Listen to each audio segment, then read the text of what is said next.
Depuis 20 mois, on est en train d'alerter le gouvernement. Nous essayons de discuter avec pour être exclus de la fameuse ordonnance du 19 avril 2017.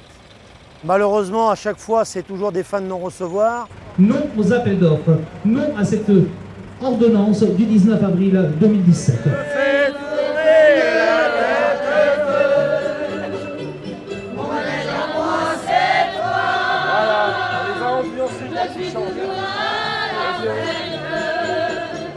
Ouais, 80 balais encore, ça marche. Il y a 30 000 entreprises qui génèrent 200 000 emplois. Ça, c'est de l'abandon. Et en ce moment, tous ces gens-là essayent de se faire leur pub pour être élus. Alors, c'est de l'arnaque. Il faut que cette mascarade cesse. Il faut qu'ils s'occupent des vrais problèmes. Et nous, c'en est un. Alors, expliquez-nous ce problème. C'est un peu David contre Goliath, là, c'est ça? Non, c'est une connerie par les gouvernants. Nous, on subit un texte. Le texte, c'est un appel d'offres permanent qui nous supprime nos traditions. C'est-à-dire qu'un forain qui fait 30 ou 40 villes dans son année, dans sa tournée, il n'a plus de tournée, il est obligé de faire des appels d'offres. Ça ne marche pas. On va faire crever le métier et on n'arrive pas à se faire entendre par nos gouvernants et encore moins par ceux qui se font élire en ce moment, qui ne peuvent même pas daigner nous répondre. Ils sont à la pêche au bois, mais ils oublient le peuple et ils oublient la fête foraine. Donc on est là pour leur rappeler.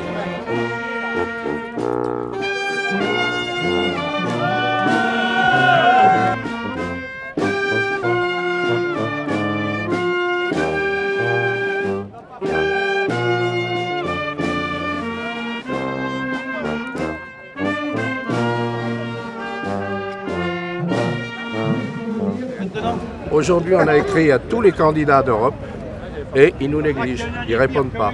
Ils sont à la pêche au bois avec vous, ils courent les plateaux, mais ils oublient la France. Nous, c'est 30 000 petites entreprises qui génèrent 200 000 emplois, c'est important, et ils sont en train de nous foutre en l'air dans nos traditions, tout simplement. Alors, expliquez-moi justement. Expliquez-vous, vous connaissez tous tout ça par cœur, le problème, c'est que vous n'allez pas le piocher. Il y a une loi qui met ça en appel d'offres. C'est l'appel à la concurrence, d'accord? On peut dire la concurrence c'est ouvert, mais c'est pas ça le problème pour les forains. C'est qu'ils n'ont plus d'ancienneté et ils n'ont plus de tournée. Ils ne peuvent plus investir à l'avenir. Ils sont obligés de faire un appel d'offres à chaque petite fête foraine. C'est tout ça. Alors la plupart de la population s'en fout totalement. Parce qu'ils disent qu'il y a encore des forains, ça existe. C'est un peu comme les peaux rouges, vous savez. Les gens de l'État, ils adorent les forains, ils nous aiment bien. Vous avez vu, en Amérique, ils les aimaient bien, les Indiens. Vous avez vu comment ça a fini? On ne veut pas finir pareil, c'est tout. Donc c'est une loi qu'il faut changer, tout simplement. Et c'est possible en faisant l'exemption de ce caractère-là au monde forain et au cirque. C'est tout simple. Il faudrait juste que les gouvernants nous écoutent, au moins nous entendent.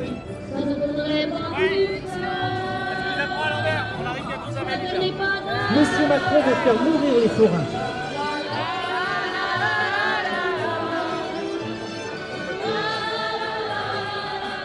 Une directive européenne, c'est simplement à préconiser aux États d'appliquer un texte et de l'aménager suivant leurs us et coutumes de leur nation. Il est évident que c'est plus un problème français qu'un problème européen. C'est une directive européenne qui est mise en application par les pays qui le désirent. Donc aujourd'hui, on voit bien que c'est le gouvernement français qui est contre notre profession. Il est sûr que des pays européens tels que le Luxembourg, l'Espagne, l'Allemagne n'ont pas accepté la directive européenne. Et la France, elle, s'est permis de l'accepter et de l'amplifier. Et malheureusement, encore une fois, on est obligé de descendre dans la rue pour se faire écouter. Nous, appels d'offres, vive les forains libres! Ça fait des générations que nous travaillons sur les places publiques et aujourd'hui, on veut nous enlever notre gagne-pain. Alors, on y croit encore, mais ça devient difficile. Alors après, c'est la force du désespoir qui va nous faire parler. On pourrait devenir beaucoup plus méchant parce qu'il y a des gens qu'on n'arrivera plus à gérer. À partir du moment où il y aura le début de cette application, ça sera la fin de notre métier. Donc, vous savez, un fauve blessé est très dangereux. Le monde forain gît, et il est ici, là. Je sais pas, on nous entend pas. On a fait intervenir des gens, on a expliqué, on a fait des cahiers de doléances, on a prévenu des députés, on a prévenu des ministres, des anciens présidents de la République, pour essayer de plaider notre cause. Le problème, c'est que je pense que nous sommes ignorés, minimisés, et que, à la limite, nous n'existons pas. On demande d'être exemptés et de cette ordonnance qui normalement est quand même là pour massacrer le futur du monde forain.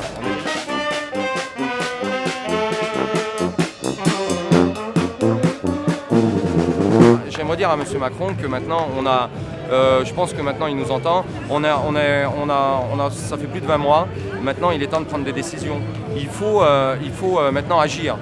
Parce que nous sommes Français au même titre que tout le monde, on a le droit d'être entendu au même titre que tout le monde.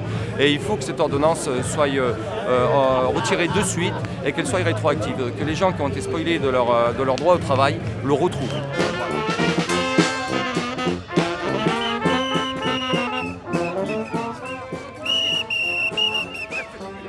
Je présente le président des forains de Metz. Voilà, forain de Metz. Forain de Metz. 400 km j'ai fait ce matin. Le seul pour qui est venu venir. de Metz, les autres ne sont pas venus. Voilà. Et c'était pas 400 capable de venir. km ce matin pour venir, pour être là. Mais beaucoup de maires de ville ont écrit à l'Élysée, au ministre de l'Intérieur et au Premier ministre pour expliquer leur désagrément de cette nouvelle ordonnance.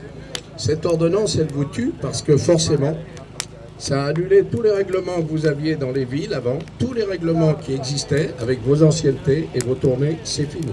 Nous, on ne veut pas. On ne veut pas de cette histoire-là parce que c'est la mort de nos métiers. Donc on essaie de s'expliquer, mais c'est extrêmement difficile. On est avec des élus qui nous entendent, qui nous disent on aime bien les forains, comme la police aime bien les forains, tout le monde aime bien les forains, mais quand on leur dit qu'on va nous empêcher de vivre et qu'on va mourir, tout le monde a un petit sourire, il reste dans son petit confort et tout le monde s'en fout. Qu'est-ce que ça veut dire? C'est quoi l'Europe? C'est ça l'Europe? C'est l'Europe de l'arnaque. Nous, on veut continuer nos métiers, on ne demande rien, on ne veut pas d'argent. On veut continuer nos métiers comme ils existaient avant. Qu'est-ce que c'est que cette histoire de venir nous mettre une loi? Pour qui et pourquoi? Le seul exemple qu'on a eu l'année dernière, vous l'avez tous vu, mais les médias qui sont là n'ont pas trop réagi. Vous avez eu le vol de 25 manèges à Paris, au jardin d'acclimatation. Moi je dis vol. M. Bernard Arnault, avec l'État, avec la Caisse des dépôts, la Compagnie des Alpes, ils ont piqué les manèges des forains. Et c'est eux qui les gèrent en ce moment. Ils sont à eux. Ils ont mis des personnels et c'est à eux. Les forains ont déposé des plaintes parce qu'ils pensent qu'il y a de la justice.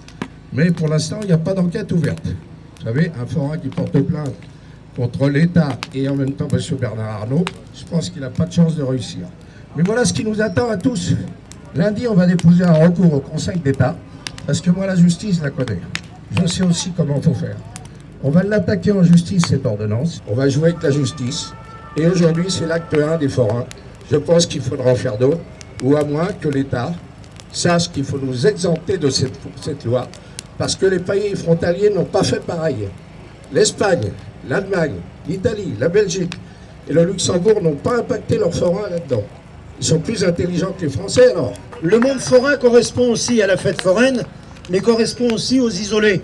Car il ne faut pas oublier que nos métiers qu'on monte dans les villes, tout seuls, j'ai bien dit nos métiers, on est en train de nous voler notre endroit de travail pour le donner à des financiers. Eh bien que l'État fasse une chose, avant de s'occuper de notre matériel, avant de s'occuper de notre profession, qu'elle crée des emplois dans les hôpitaux, qu'elle crée des emplois pour accueillir nos anciens, qu'elle crée des emplois pour accueillir les enfants dans les crèches, qu'elle crée des emplois, ça c'est le rôle de l'État, mais pas de s'occuper de nos manèges. Et surtout l'Europe, qu'elle s'occupe de son cul, car si elle veut faire pousser les carottes droites aux agriculteurs, nous, elle ne va pas s'occuper de faire tourner nos manèges. On ne fait pas tout ça pour rien, c'est un pour tous et tous forains.